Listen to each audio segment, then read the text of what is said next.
Welcome to Untold Physio Stories, a podcast that informs and educates by connecting you to rehab industry leaders who share their candid successes and failures in business and practice.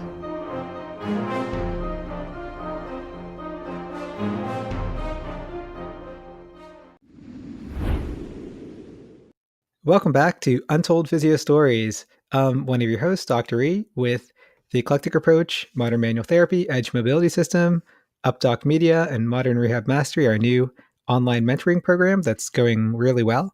Our next cohort starts mid-June 2019 to date this podcast. Check that out at modernrehabmastery.com. And another mentor in that program and one of the main faculty of the Eclectic Approach is my co-host. Dr. Andrew Rothschild, physical therapist with Modern Patient Education. How's it going today, Andrew? It's going very well, Erson. How are you? Good. So apologies if I've told this one before, but I've searched our episodes and I could not find it. But I've talked about, as many of you guys know, if you follow me on social media, I've talked about this patient before and you've seen her on several of my videos. She's a young gymnast that I've worked with several times. I used BFR in her. She came back from a pretty severe bilateral ankle sprain, left greater than right. We rehabbed for maybe about 4 or 5 months. And then at States last year, she ended up spraining her ankle again just shortly in practice, right before States. And then she didn't end up competing then. So we focused mainly on a lot of BFR and a lot of really functional training. I really wanted to build her up. The first time I just focused a lot on kind of motor control. I didn't do a whole lot of strengthening because it was mostly acute. But this time I thought, this time I really want to build her up and make her more resilient.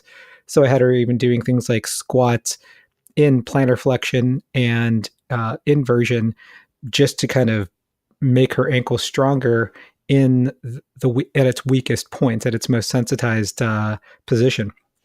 So that took several months, and she was actually able to, she sprained her ankle again a couple of times, only her recovery was much faster. And I know I told that part on the podcast before, but I just wanted to kind of reiterate her history.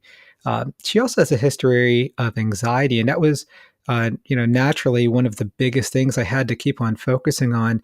And there was another psychological history that I really don't want to necessarily get into, but let's just say that anxiety was a big part of it. And as you know, Andrew, when someone has high fear avoidance, that's one of the biggest predictors of returning to function and sport, right? Absolutely. Right.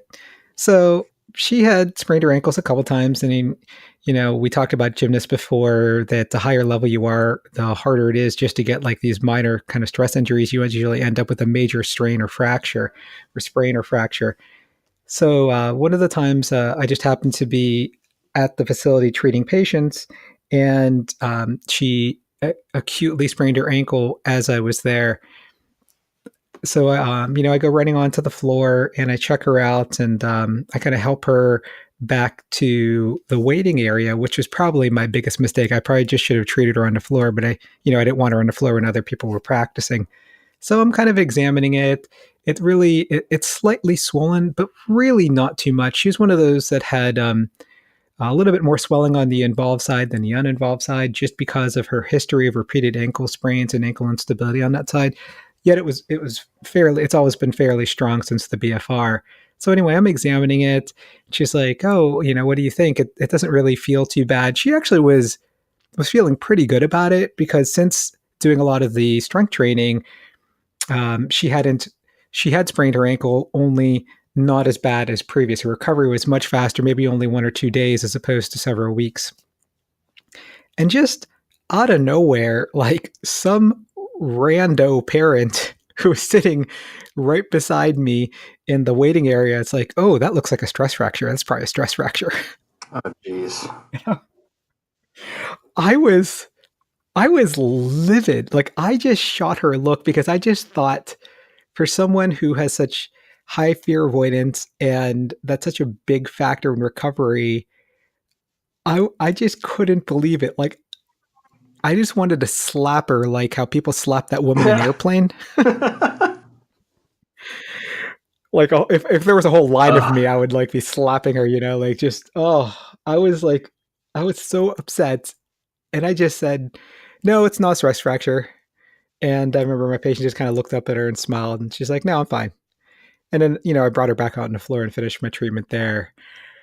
So that was just my quick story about a comment from the peanut gallery. And I have another one, unless you have any kind of peanut gallery stories. I just was going to follow up with that and said it did. So, she had that quick response and say, no, I'm fine. But did it maintain? Did she she didn't have sort of any kind of setback because of that, did she?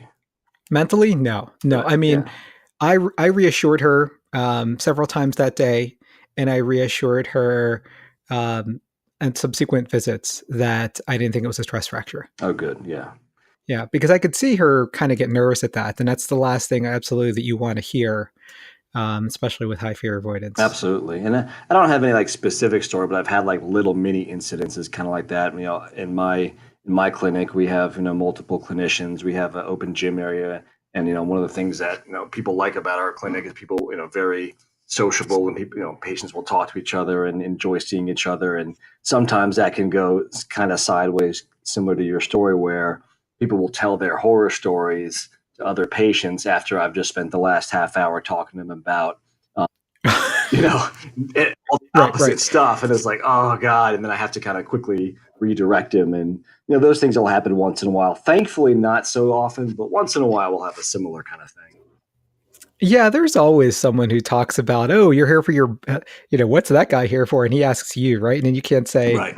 You really can't say, even though you're obviously pushing on their back or something. Right. Or they'll just tell about their neighbor who had this worst back pain, Yeah, oh, my Aunt Bertha had 5 lumbar surgeries. Hope you don't get that. I mean, there's always someone like that. Yes, this is true. Yeah. I certainly don't miss working in a multi-clinician clinic with tables that close, because there is always that kind of person who just wants to know everything about everyone.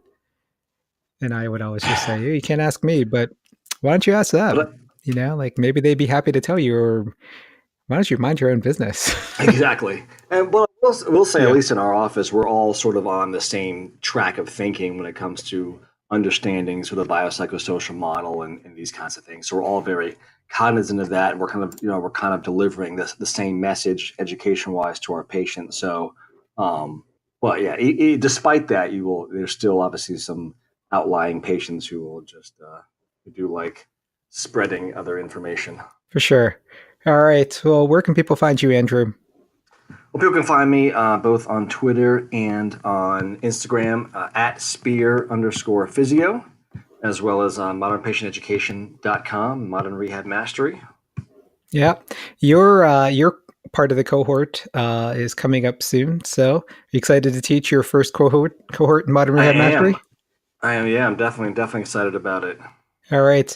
I hope you drop some knowledge bombs on them. Some of them could use a little practice when it comes to pain science. Some of them sound very, very practiced and well rehearsed. Then they've talked about it before, and other people, maybe not so much. Okay, good. That's what mentorship is for, right? Exactly. It's good, and it's good to have a variety. It is. It is, absolutely. You don't want to hear the same thing over and over again. Absolutely. All right. So, well, you can find me, Dr. E, at Modern Rehab Mastery. Modern Manual Therapy Edge Mobility System is my eShop with BFR, ISDM, and I keep on teasing new products are coming up very soon. We have full online seminars, including Andrew's, mine, and Dr. Kyle Coffey's Modern Strength Training. That's our BFR certificate course. All 3 of those, Modern Patient Education, Modern Manual Therapy, and Modern Strength Training, are part of our Modern Rehab Mastery online mentoring course, and we think that's our way to help you go beyond the seminar. All right. I hope to see you at a live eclectic approach course soon. Make sure to subscribe to themanualtherapist.com so you get exclusive discounts on Edge Mobility System. Check out untoldphysiostories.com. There you can subscribe to us on Spotify, Stitcher, Apple, iTunes, and Google Podcasts. So you have a great day.